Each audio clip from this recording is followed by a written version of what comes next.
Good morning, everyone, and welcome to Kevin's Corner, which at this point happens to be inside of my car. And this is where I attempt to make sense out of nonsense. Today, of course, we live in a very liberal society where a lot of the things that they're talking about socially and around the world really doesn't make sense. And when logical, practical people look at it, I think it's our responsibility to try to make sense out of nonsense, to keep us stable as a society and mentally grounded when we look at these crazy ideas that they are pushing into our communities and in our society, which really is dividing us. It's just tearing us apart. It seems like there's a master plan to just unravel America. You can call it fate, you can call it prophecy, you can call it whatever. But it just seems like there's some type of diabolical scheme underneath what we are seeing that's just trying to make America implode. And to do that, you got to ask yourself, how could that happen? Especially as strong and as powerful as America is. I think every major powerful country in the world always collapsed, not from the outside in, but usually from the inside out. So with that being said, someone sent a request asking me for some suggestions about what's going on in the school system, because I used to be an educator.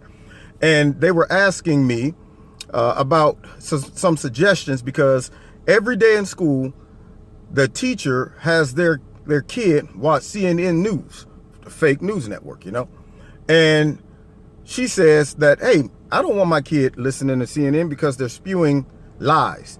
Now, here's the thing. In our society, we know that our kids, unfortunately, are going to be bombarded with a whole bunch of things that are going to influence them positively and negatively. The worst thing is to have it come from an organization that they are required to attend, and is supposed to be helping them assimilate into society.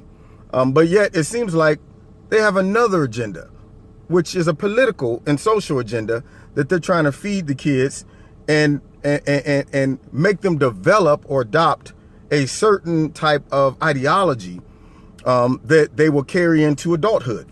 And if you ever want to tear a society apart, you don't want to start with the old heads.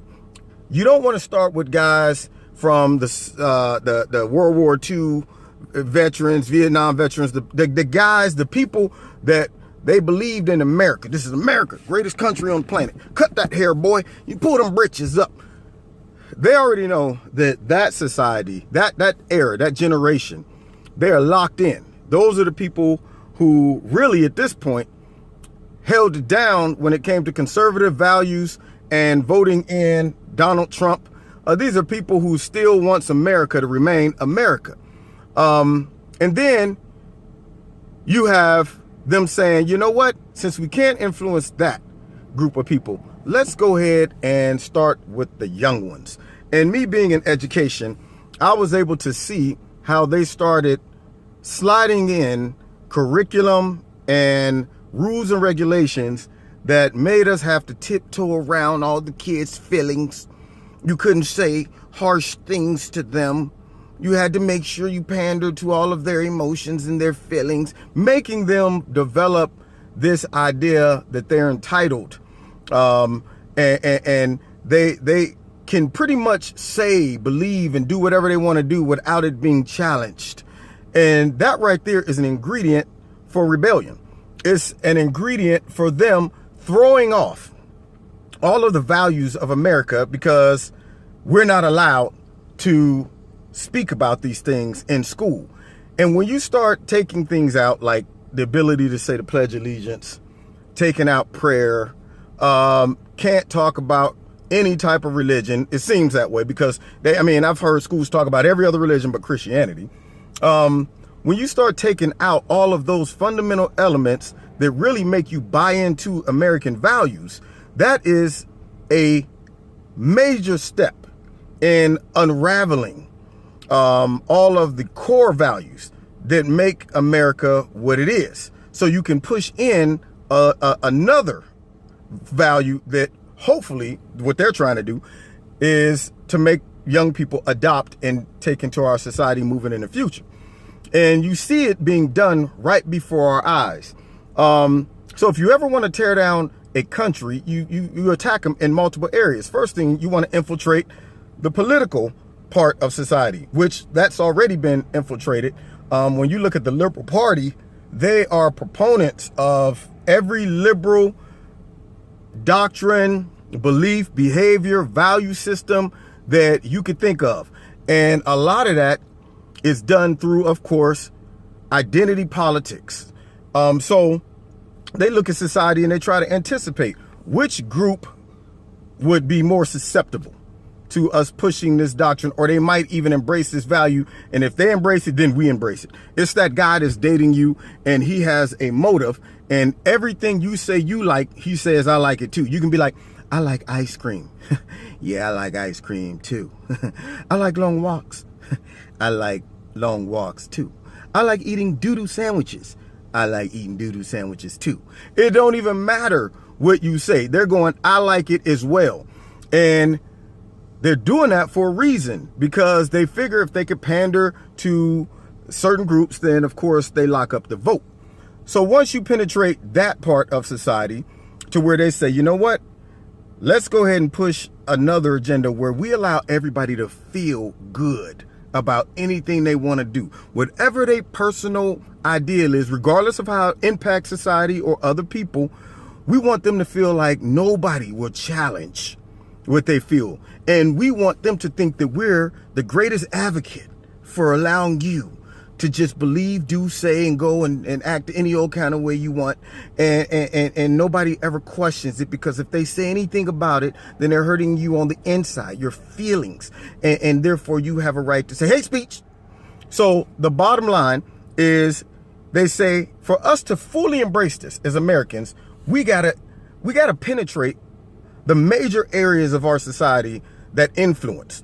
So you go from politics, then you say, let's go over to entertainment, because entertainment is big for Americans. Every human being needs a little relaxation, entertainment.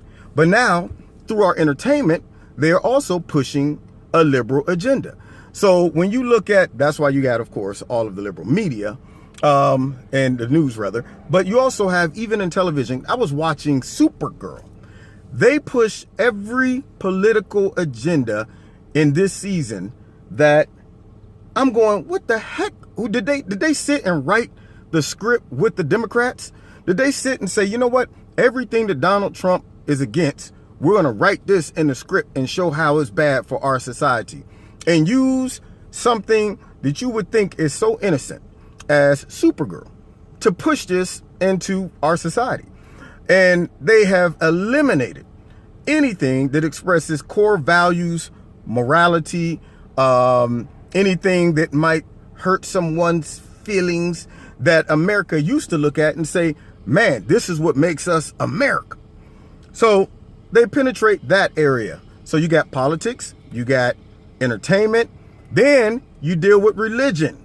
If they can silence the mouth of moral values, anything that challenges people on the inside, meaning if you're a preacher, you can't get up there like, you can't be shacking up. You can't, what? How could you say that? You know, that's hate speech. Anything that they can do to say, hey, look, keep your religion quiet and to yourself. Don't be out there telling people that they should question some of their decisions. And they attack that by saying, you know what? Let's get it out of schools. We don't want kids embracing it.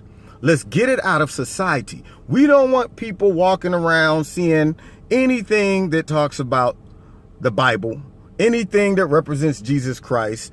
And you got this big push with all of the, what do you call them? The atheists. Their whole mission is to go around society and find anything in society. Oh, wait, does that say in God we trust? Get it out of there.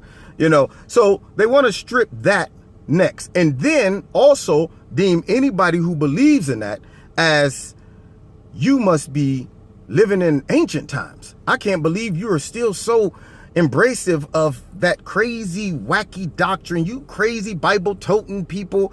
I tell you, something's wrong with you guys. And they want to shame you into saying, well, I will keep my religion to myself and my moral opinions to myself, because soon as I say something, they're going to say you're dogmatic and you're out here trying to shove this down our throats and we don't like it and it hurts me on the inside. And so therefore, that's hate speech.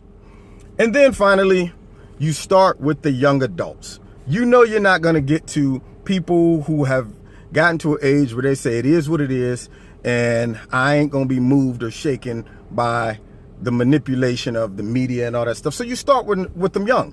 And they start with those kids by introducing that type of ideology. And if you look at any society that wanted to change the way the society operated, they started with the young ones because the young ones become the old ones.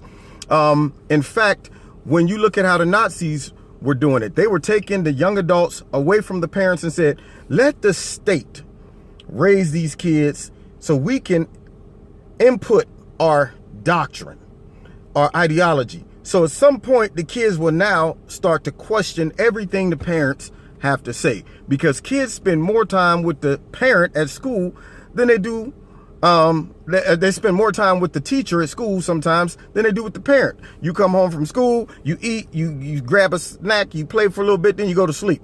But you're at school for 8 hours. So 8 hours, they got a chance to start infiltrating the mind of young adults. The only way parents can combat this is to invest more time into finding out what your kid is learning, doing some research yourself, and countering that whacked information with truth. I told you today, truth is the new hate speech. So if I was you, and this is for the person who requested the suggestion, I would also stop in and ask that teacher. I would say, listen, my kid told me that every morning you guys watch CNN for news information. Why? And number two, do you think CNN is balanced? I would throw these questions and put the thought in that teacher's head that I'm watching you. I see what I'm on to you, what you're trying to do. And say, look, I want my kid to have a balanced education, not an agenda pushed by showing them a very biased form of information through CNN.